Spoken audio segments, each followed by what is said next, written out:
Hey, welcome to Duane's Rolls. Me, Duane, the Boozin blogger, back at you. Here is a new podcast. I have returning with me today, Dave McConnell. Remember, he's a comic from Ottawa, also a songwriter, former DJ, and just all-around swell guy. And I'm so glad to have him back. How you doing, Dave? I'm okay, man. How are you? I'm pretty good, thanks. That's good. What, I could have brought a drink? Oh, absolutely. For you, it would be coffee, right? Or juice. Or Tea. Okay. So we're going to talk about the state of comedy today because it's changed so vastly. Even in the 5 or 6 years that I've been doing comedy, it's changed a lot, like a full 180, and you've been doing it longer than I have, so I imagine you've noticed the changes even more. Well, I've noticed the generational thing to a degree, and I've noticed the obviously we're in that state of social justice warrior woke complaining stuff that's going on about everything people have to say that doesn't fit in to their little ideal. But I think that as far as stand-up's concerned, for most people, you could probably get on stage and do what you want to a degree. There might be some community pushback, but you're not going to get a lot of pushback from, like, we're not going to face Chappelle-like pushback at that because we're not that exposed. You know what I mean? You're not going to get a big social media war trying to shut you down or anything because you're just not that important, right? You and I aren't that important. Nobody cares. But you will get to some community pushback because there is definitely that woke community locally, and I think everywhere locally now, that starts to complain about, well, did you hear what they said? Or it might not even be what you do on stage, but because they don't like something you said on social media about something else politically or socially, and they've decided they don't want you on a comedy stage either. Yeah, that happens. It's happened to me countless times, but I mean, I really don't care and I find with me, I know it's my online social media thing because my stand-up itself is relatively clean and doesn't push any real buttons. But yeah, it's just, I totally get what you're saying about the social media thing. And it is, and it's about the people in your little cluster, like in Ottawa, or if you're in Kingston or Toronto or whatever, and they each have their little group of people, which does make it hard because it's the whole bully thing is there, right? Well, I joke about it because we live in a society now that people will bully you while wearing their purple bullying ribbon. Exactly. Anti-bullying ribbon. They'll have, hey, I'm bullying you for not wearing a purple anti-bullying ribbon that I'm wearing. What's wrong with you? It's such a stupid planet we live on right now. And, it's interesting that the left, because it's all coming from the left. There's nobody on the right that really gives a shit what you have to say. No, there aren't on a stage. And I mean, I'm not saying I have plenty of issues with the right, but this isn't one of them. But for a group of people that keep crying fascism all the time about the right and etc., they are complete fascist authoritarians. They're like, you can't say what I don't like. You can't do what I don't like. If you do any of the things I don't like, I will make sure you never do them again, and that you lose all your friends, and that people are afraid to associate with you, etc., etc., etc. And it's like, but wait a minute, I thought you're against this kind of stuff. I thought that's, you're supposed to be the freedom people. I should be free to do this and free to do this and free to do this, which I don't disagree with. You should be free to be who you are, trans or whoever you are, and do what you want. I mean, unless you're inciting violence, the typical things, or or being like overtly racist and intentionally racist. Comics don't fall into these categories because a lot of what we do on stage is not necessarily who we are. So it doesn't mean because you say something in a joke that that's your personal stance on everything. Well, that's what Mike and I talked about on the last podcast that I had Mike on with, was the fact that we go up there and we're playing a character. We're not being like, this is not who we are. This is our character. And people I think they've got to look past the character on the stage and get to know the person behind the character. Because like, I mean, there's a lot of crap I don't do off stage. So, right. But, oh yeah, of course. And I mean, it's just that if you're doing, how do I put it? If you're doing a joke, well, let's go to the Chappelle thing, as much as I hate to do it because it's such an entrenched, opinionated thing at the Oh, I get it. But, you know, if you go on and you make a joke about something, which is, I think a lot of times you're saying things that are, you know, generally people's opinions. Like you can accept trans people, but at the same time be, yeah, but I just don't get it. And it doesn't make you a bad person. No. So if you go on stage and you sort of relay the fact that I don't get it, it doesn't make you transphobic, and it doesn't mean that off stage any interaction with a trans person would be confrontational, et cetera, et cetera, et cetera. I mean, you can live and let live off stage and on stage admit, I don't understand this. It's like, it's beyond me. And maybe even in your opinion, I don't want to say wrong, but in your opinion, it doesn't make sense based on everything you know about whatever, right? Exactly. And it doesn't, you're not saying I hate you for it, or I want you injured for it, or I'm just vocalizing my thoughts on something. But you'll be a hateful person to that crowd that wants to make you a hateful person anyway. Well, right? the woke crowd, the woke comics, and that goes along with the woke crowd that they follow or hang with. They're the ones who have done this, which is really, really funny because, you know, as you said, you're right. They're the ones that are supposed to be so open and stuff, and you know, arms wide open kind of crap. And they're the ones who are the most closed-minded. And comedy is becoming a farce to me. Well, locally, I think I get building each other up. I really do get building each other up, you know, if we get off the stage, whatever. But some people tend to take it too far too, and they're believing their own hype. And I don't know if this has always been true towards comedy in general, but you can't. I've found that if I've been honest with somebody, they get really pissed off. Like if they didn't, you know, if things didn't go right or whatever, it's like they just get pissed off. And when I started, I always wanted like honest feedback, because what good how are you going to get any better if you don't get any honest feedback? Well, I was talking to somebody the other day and we were saying, you know, and this has always been the case, you know, for as long as I've been in comedy, there's always some people that have what a term we just came up with recently, that somehow hear phantom laughter, you know, that wasn't there, you know, so they come off stage and everyone that watched them's like, ouch. And they come off and go, oh, that was great. You know, and then they're on social media. I killed last night.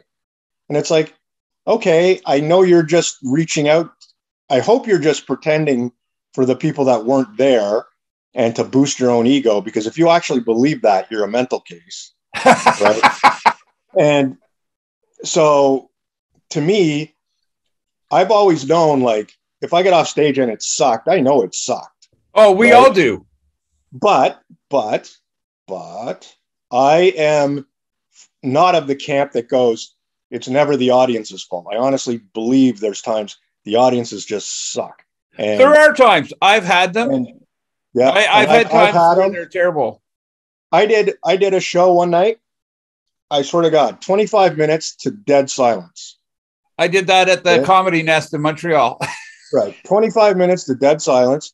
The next night, same club, that 25 minutes, like, I don't want to say killed because I don't like that word because everybody it's overused. Saying killed all the time. But I mean, all that stuff did really, really well from joke one to the end. So you go, it can't be the material because I don't do material that fails 75% of the time. That's not part of my act.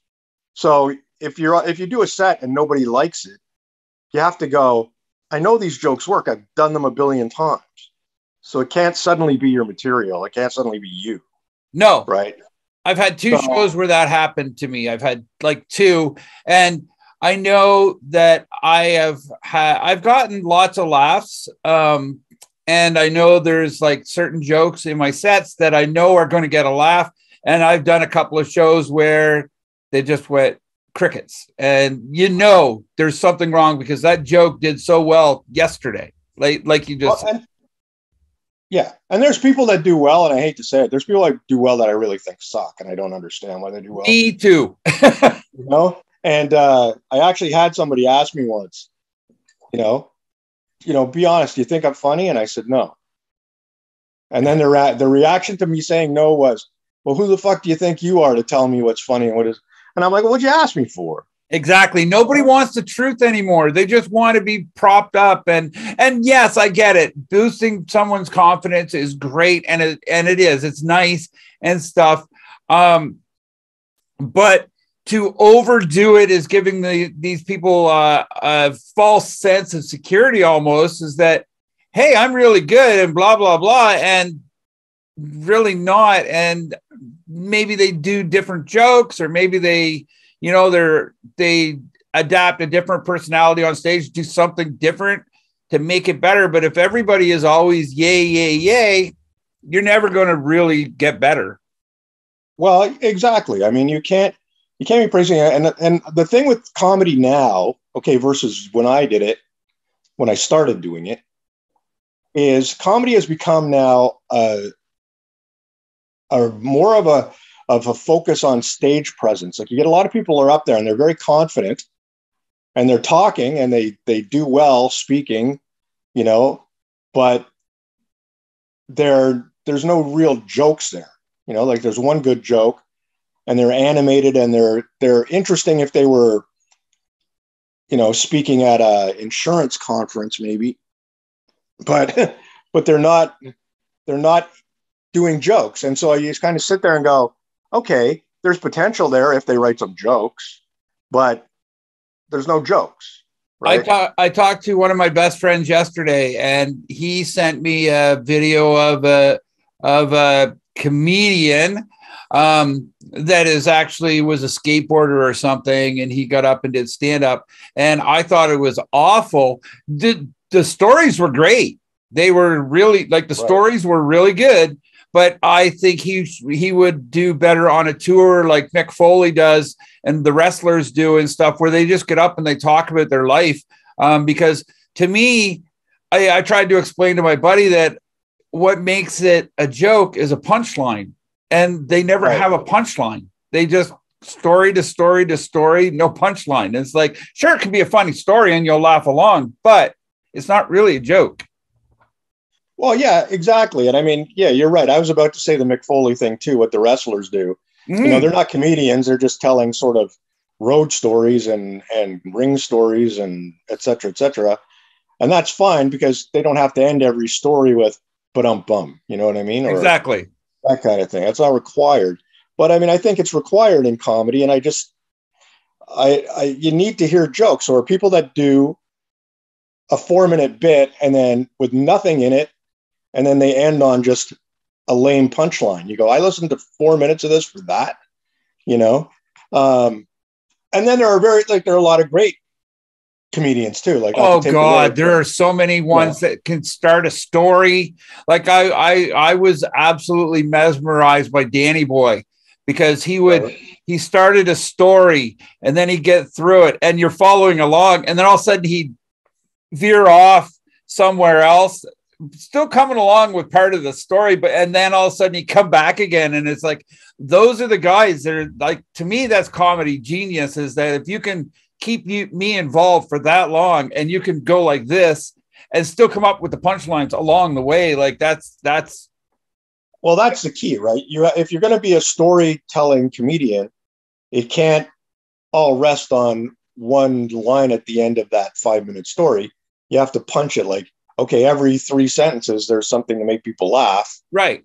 Even If there, then that's a facial gesture or a gesture with the microphone or or just be, just get. I like to call. I was told once by a club owner. I won't say which one, and but it's not Howie. And I was told that one of my jokes, having the reaction going ooh ah, is not laughing, and it's like, no, but I'm up here to get a reaction. I want a reaction, and I'm sorry, but if I get a reaction, I've done my job. And well, yeah, I mean, it doesn't matter if you can say something and people go, oh, as long as it leads to a laugh at some point, right? Then you're fine. And there's nothing wrong with any reaction you get. Like, I've said stuff on stage, and I mean, it's different. I've done stuff on stage that I've driven people out of clubs. I've had tables of people get up and leave, and it's funny because the person you're talking about, I'm pretty sure, who we know is a very very strong business guy, and very doesn't like controversy and that sort of thing. I thought, when I get off stage, this guy's going to give me an earful, because basically 6 customers just left. And he all he said to me was, "That was funny, but you can't do that to me very often." And so I was like, oh, okay, that's not so bad, but yeah, I mean, the problem with comedy today is, like you say, there's part of it is everybody's jerking everybody else off, Yep. And so it's like, oh, you're so funny, you're so good, that was hilarious. And it's like, no, it wasn't. But the other side of it too is that there's a problem with people trying to improve everybody's act that probably shouldn't be trying to improve people's act. Like, I rarely offer anybody advice, jokingly. Like, I rarely go up to somebody and go, this would be funnier if you did this, because most people I find are offended by it. A lot of people that do it, where I would say now I've earned my place in Ottawa comedy, if nothing else, where at least if I say something, you should consider it. You don't have to do it. Right. But, and there's guys that, like there's Tavis Maplesden, who's a great writer, and people like that if they come to you, it's probably going to be somewhat solid advice that you're getting. Right. But you don't want to hear from, I've been doing it 2 months and I suck, but here's what I think you should do with your joke. Yeah, exactly. Nobody wants to hear from those people, but they do listen to them, and they do listen to them tell them they're funny, and they do take all that as gospel, and they do walk around like, well, not walk around like, because very few people are strutting around in comedy, but yeah, no, I don't even think even like the big hitters in the US and stuff, I don't even think they're strutting around. They're just making money. Right. Well, yeah, exactly. You're just making money, but it's like people who are being, oh, I'm great, but they're not great. And they haven't even been at it very long. Like when it comes to saying I'm a comedian, it took me years to tell people that. I would just say, oh yeah, I go up on stage once in a while. You know, I always put the word amateur. I always put the word amateur in front of it. It's like, yeah, I do. I'm an amateur comedian. But that's, but whatever. But, you know, but people like, they act like they've been doing it forever. Like there was a girl on Twitter and she's like, you know how all these people on Twitter that's like such and such comedian, such and such comedian. Yeah. And then, so I'm like, oh, okay, I don't know who these people are. Some people are very established people I've never heard of just because I'm not in the States. I don't know everybody. Or they're Canadians and you just. Or they're Canadians. Yeah. Like there's guys out West. I don't know them. No. They're very established people. Right. Or out East. There's people that I know that are very established people. But I later find out that they've done only one open mic. and then they've done some Zoom shows. And then I watched their show and I watched a Zoom show they did that they had the nerve to post, which was really dumb of them. And it was awful.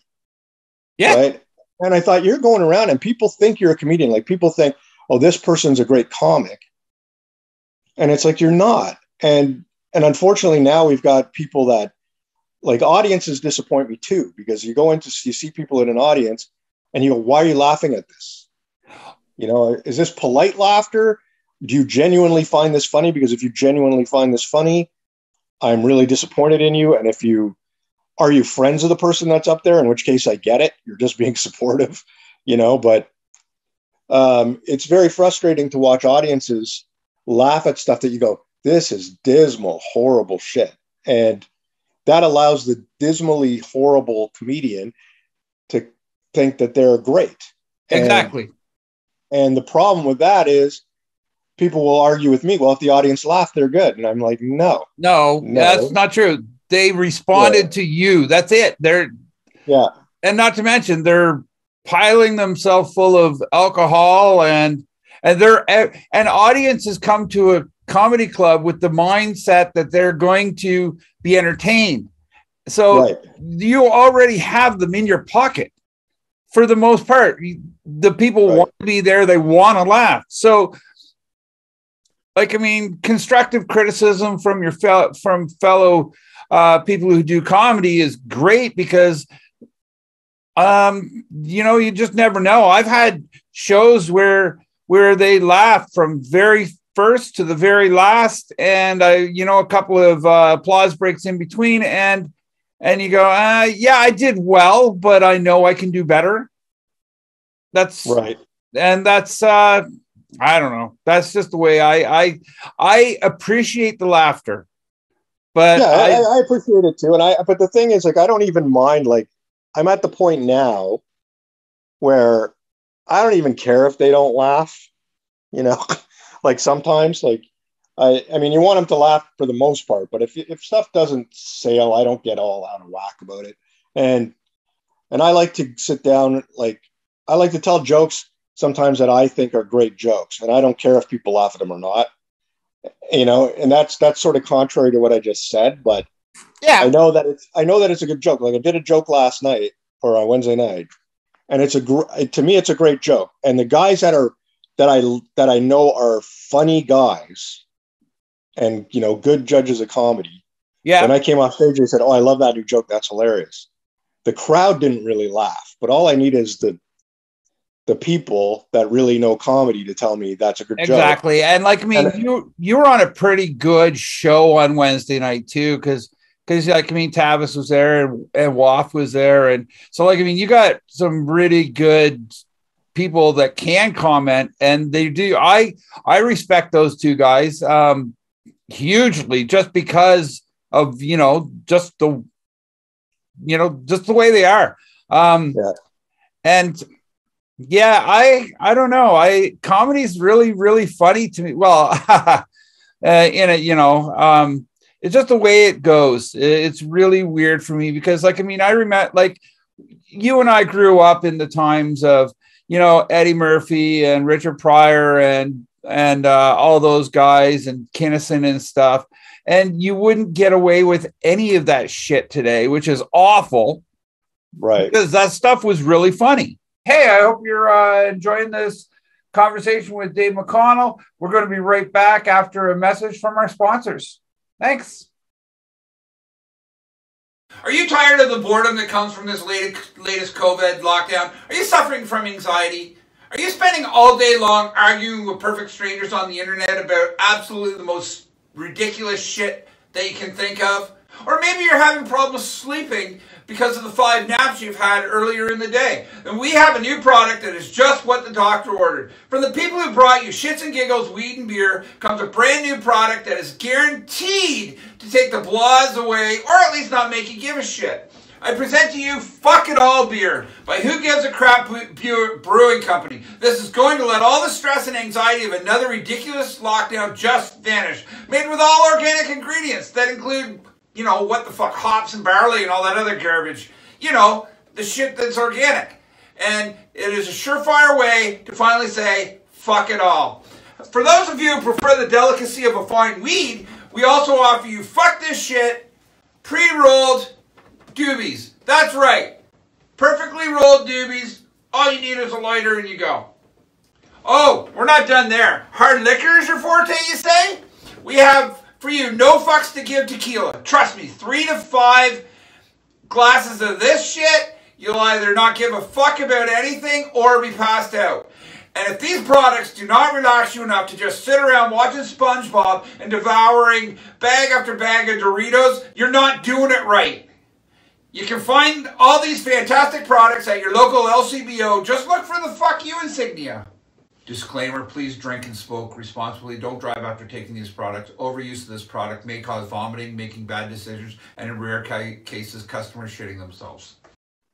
Yeah, it was good stuff. And it's also, there's people like you say, but a lot of the people that are doing comedy now that are not funny wouldn't survive in that environment either. No. Like they've been kicked to the curb.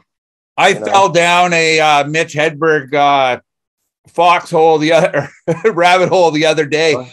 And man, I've seen his stuff so often, but I mean, I still laugh my head off. Right. And the old guys are they're funny. I think that problem is the guys coming off stage who are new people that have done it 3 times think they're amazing. Yeah. And, that's the big issue. It's not an issue with, it doesn't matter if you're not good on your 3rd time up or even 6 months in. I by all means, keep coming and keep trying, and you may develop. There's a guy, I'll tell you, a guy I worked with years ago, and you know him, Tricks. Yep. And the first time I worked with him, I was like, he just won the Boston Comedy Festival. Exactly. Because he's a workhorse. I mean, he's a workhorse, and he's honed it, and he knows how to work a crowd, and he kills now, and he's been killing for a long time, and good for him. And I mean, it would have been a shame to tell that guy, not that I would have at the time I worked with him, but, tell him maybe in the beginning, yeah, I don't know if this is for you. Right. Right. Because they develop. And I think anybody that wants to get on stage, I have respect for them from the beginning. Oh God, standing up there in front of an audience, expecting to make them laugh. It's a little intimidating. Well, and I remember my first time. I was telling this story last night that, my very first time doing stand-up, I'd wanted to do it forever, and I didn't do it. Right. I was like, what if it does? Well, I don't want to get up there and fail, which was a bad attitude, but I should have started when I was 20. Yeah. Instead of when I was 42. You know what I mean? Yeah. I waited till I was 38. So, but, my first time doing stand-up comedy, I decided, okay, I'm going to do it, and I called up Yuck Yucks, and Howard answered the phone, and I said, yeah, I'd like to, and this was like a Saturday, I think. Right. And I said, Hi there. I'm just calling about your Wednesday night. I'd like to get up and do stand up on Wednesday night. Right. Mm-hmm. And Howard says to me, well, the process is you come down, you see a show, you introduce yourself, and then, you book like the next month. And I said, okay, here's the thing. If I don't do it this Wednesday night, I will never do it. and Howard said to me, well, then you better come down Wednesday night. Awesome. And so I went on that Wednesday night. Howard, when I was done, said, yeah, you should come back. You should keep at this. And that was my first time doing it. But if he'd have said to me, yeah, well, that's not how we do things, I might never have done it. That's awesome. Yeah. Well, Howie's he's a good guy. And who knows? Like we all know the story about how he chased down Norm Macdonald after his first spot. And who knows, if it wasn't for Howie, we might not have had Norm Macdonald. So, and he's a nice guy. I really do. I enjoy. That's what I miss the most, I think, about doing shows at Yuck Yucks or at, or just going in and watching them is kind of sitting back talking to him. Right. Well, yeah, I mean, I love Howard, and I've known Howard for years, and we've always gotten along, and I mean, I like Jason Lawrence too. Jason and I get along well. And I've had any kind of run-ins I've ever had with Jason were always ones I didn't expect to have. Which is good. Yeah. Like when I've had a run-in with him, like one time, because we didn't talk a lot in the early going. And now we're I wouldn't say we're friends. I haven't talked to him in ages, but there was never any animosity between us. All he ever says to me is, I don't care what you say when you get up there, just don't say cunt. And I'll say to him, I said, I'm going up there and I'm saying that for 7 straight minutes. And he goes, don't. Right. But, he knows I'm kidding and stuff. I tell you one thing, though, if he had Jim Jeffries there, he sure wouldn't say, don't use that word. No, exactly. It would be a different story. But, like when I had run-ins with him, I do stuff on stage and I think I'm in trouble, because this is something I know kind of would rub him the wrong way. And he's always been very supportive. And then one time I just wanted to make conversation with him.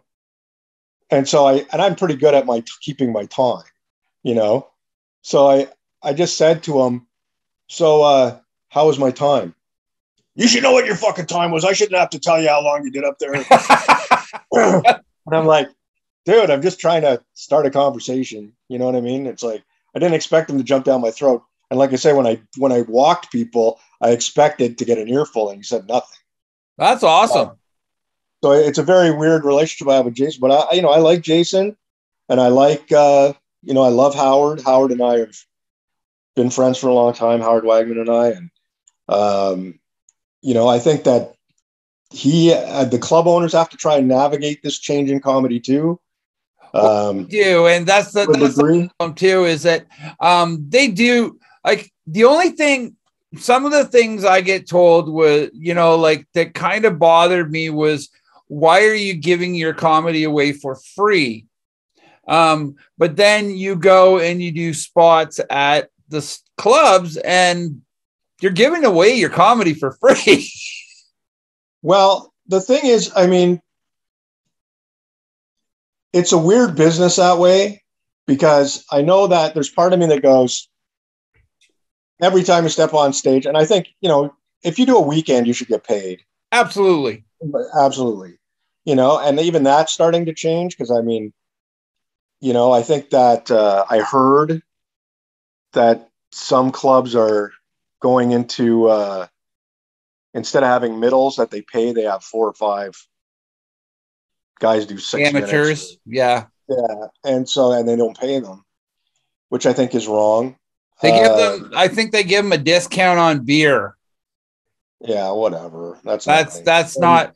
I like the fact that I've done some open mics for people in Ottawa, and they even if they give you a couple of bucks, it's a slice of pizza or whatever at the end of the night.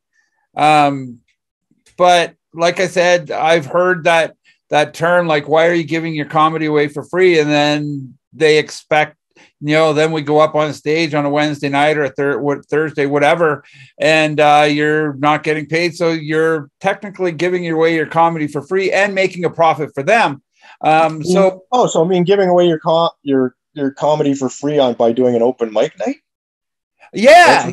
No, not that. No, like when you do the pay what you can shows and stuff. And okay, well, yeah, to me, the only problem I have with pay what you can shows is if you're running a show and you collect $100, right, you could divide that among the performers. Exactly, you can do that. Yes, the one person takes all the money home, because they put on the show. That's I'm the producer.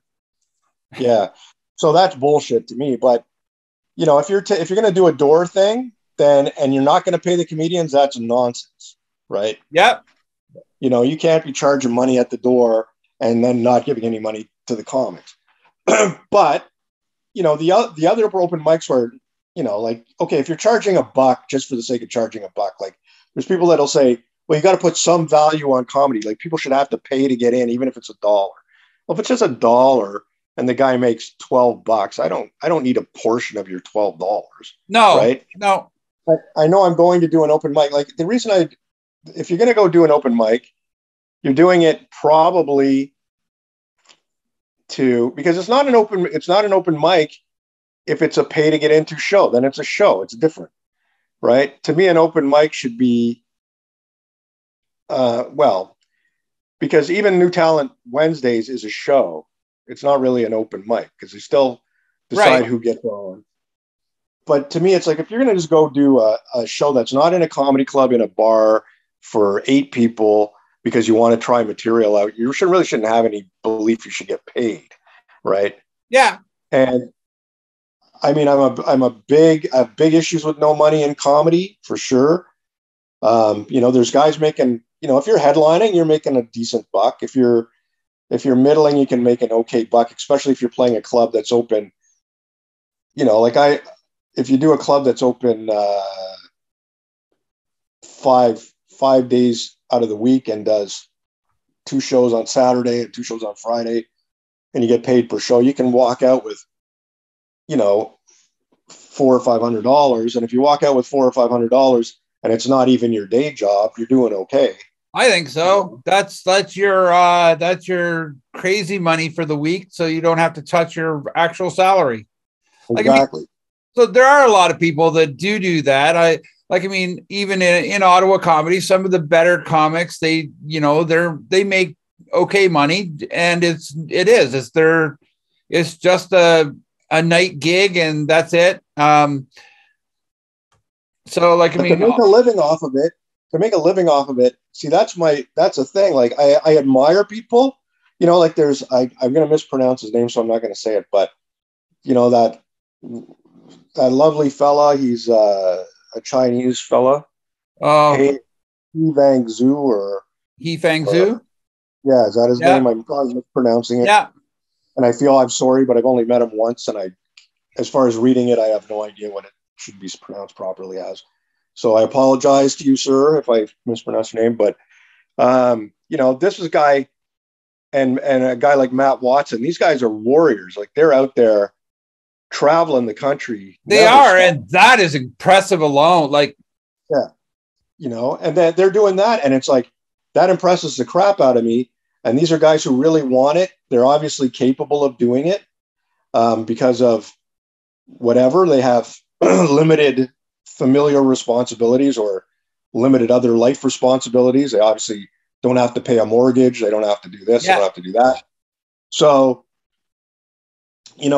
hats off to those guys. I wish I was those guys, and I had I've never been a guy, and condemn me as not a comedian for saying it, but I don't want to drive 400 miles to make $50. Oh God. I drove what's Ottawa or what's Toronto? 350? Right. Yeah, I drove there to, mind you, Mike and I did 6 shows in 2 nights. and we didn't make a penny either. But I mean, it was just an experience thing. Oh yeah, and I did that once too. Nick Carter and I and a guy named Vince Aldridge. We went to Toronto and we did like Fox and the Fiddle and Einstein's and I think it was like that 4 or 5 shows while we were up there, and it was just that a road trip for fun. And I mean, again, if you do it with a couple of guys, and we actually outlaid money because we stayed in a hotel. Well, that's what Mike and I did. Like, I mean, the gas money, the food, this hotel, but it's fun, right? It is. But to do that every day, like, okay, I'm getting in my car and there are guys that do it and more power to them. But, I'm going to get in my car and I got a gig and then my next gig's 500 miles away. So I'm going to drive 500 miles to do another gig. And then I'm going to drive wherever, either because that's the way it worked out or, maybe they're really bad at planning their schedule. So, they're not the Rolling Stones. They don't have jets. They can't, if they want to take a tour date that's 2,000 miles away after the first one, it's not a problem for them. But if you're like, I feel bad for the guys that got to truck their equipment across the country unless they've got a couple different trucks going. What about Fang Joe? He's like hitchhiking. Yeah, he's hitchhiking. And I mean, again, I love those guys for it. I love them. And Matt Watson living in his van, doing this thing. And I love Matt. I know Matt really well. And I love that guy. He's a great dude. And, I wish. And if I'd have started when I was 20, I probably wouldn't have had any problem doing it. What do you think of the Andrew Schultz thing at Massey Hall? Yeah, the Andrew Schultz thing, it's, again, I'm embarrassed for Massey Hall. As somebody else said that too, I think that they were embarrassed for Massey Hall. I'm not even sure specifically, except for maybe like the kind of comedy Schultz does, that as to why they were taking issue with him being at Massey Hall. Is there a specific reason that I missed? Because I honestly don't remember. All I heard was that he does inappropriate material, and as well as I do that inappropriate material could mean frickin' anything. Like anti-religion could be inappropriate material to some places.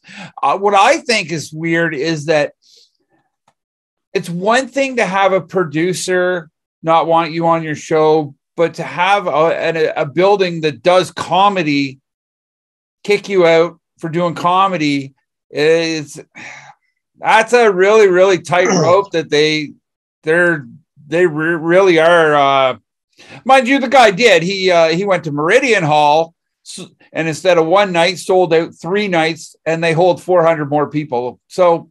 Well, yeah, I mean, it worked out well for him. But to me, it's just, to your actual point, I think it's ridiculous for venues to say, no, you can't be on stage here because you're going to draw your crowd.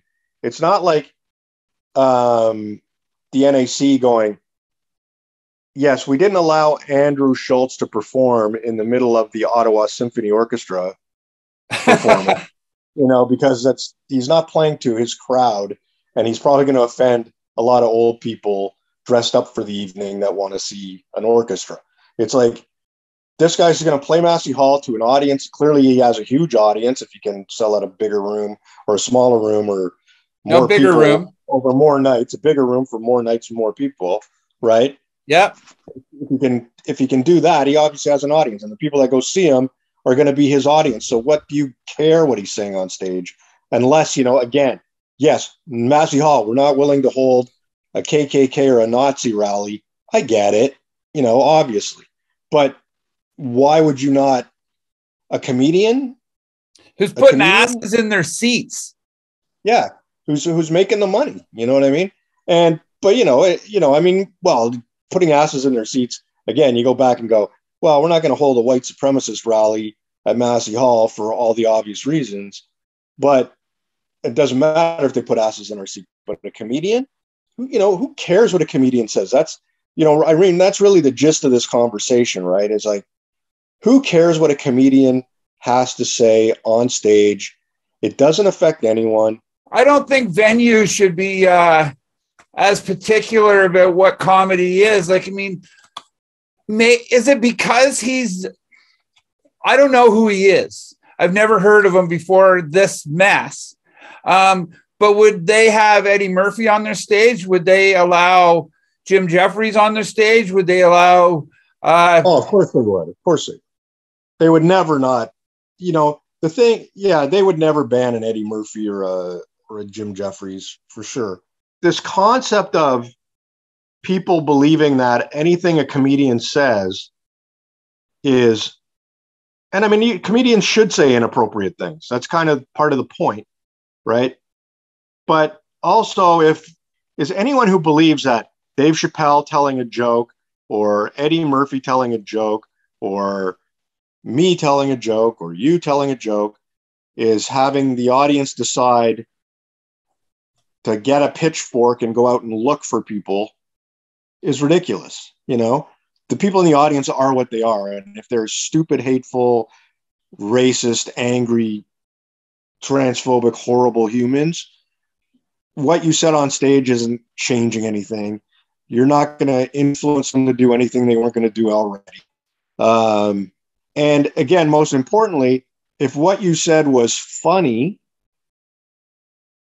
then that's fine. You know what I mean? If you go up on, you know, if some guy went up on stage, say you or I went up on stage and we just started going, you know, yelling the N-word and saying how much we hate black people and blah, blah, blah, blah, blah. Or, you know, we like to beat women and that's our whole thing. And there's no jokes attached to it. It's just angry rants. Well, of course, that guy should be off stage and that guy should never see a stage again because clearly he's not a comic. He's just an angry, hateful human being, right? So it's a different ball game. But I mean, this trying to muzzle comedians and trying to shut them down on social media because you don't like them. We also got Shane Gillis, right? Right. Yeah. You know, Saturday Night Live heard something bad he said, and now he's had his specials been viewed more than 1 million times. What I'm liking is that these venues or these companies or these shows are saying this isn't acceptable, but what I'm liking is, are these guys like Andrew Schultz and Shane Gillis and Bill Burr and the rest of the groups too, that are just saying, you know what, fuck you. We're going to do what we do. And if you don't like it, we're just going to continue and we're going to go online and do it. And we're going to make money. Well, and yeah. And I mean, if you can find a way to be successful despite the woke bullshit, good for you. Right. And if you've seen any of Shane Gillis's little produced videos that he does, I haven't, but they are great. I'll send you one that's hilarious. You'll love it because it's sports related too. Oh, okay. And it's great. Like it's football related even. It's not even sports related. So it's right up your alley. Absolutely. Even though you like all sports. But yeah, I mean, that's the avenue. At least there's that avenue where, you know, it's not like network television is your only outlet now. So if you are pushed away by network television, you have options to go somewhere else. And if you can do something with it and you can make money from it, right? I mean, people can make money on TikTok going, you know, do. And so, oh yeah. Yeah. If you can make $50,000 a month doing that, you've come to a club, you're coming to hear jokes. You should be of the understanding that not every joke is going to be acceptable to you. And you shouldn't expect people to be muzzled because they're not say I tell a joke and you laugh and the person next to you doesn't like it. Well, you liked it. Why can I not appeal to the person that liked it? Why do I have to appeal to the person that decided they don't like it? Well, that's exactly why we did this, because there are way too many people. Comedy is by person, and like, I mean, what you think is funny and what I think is funny, they can be two different things. We're you and I are friends, but we can still have, you know, you got differences of opinion on a joke or whatever. There's some comedians I absolutely love, and I know you dislike them immensely. I find them funny, you don't. Again. And but like, it's to each is their own. And if comedians aren't throwing this crap out, then we'll never know. Well, exactly. And I mean, who cares what do you care what I say? If you walk into a comedy club, in my opinion, if you walk into a comedy club, all bets are off. And if you don't like it, the door's over there. Okay, so I've been talking to Dave McConnell again. Thank you for being my co-host. We were talking about the situation in comedy right now as opposed to years gone by. Thanks, Dave, so much for coming back. I hope you will come back again in the future, because I really enjoy talking to you. Absolutely. We'll do it again anytime. Thank you, man. All right.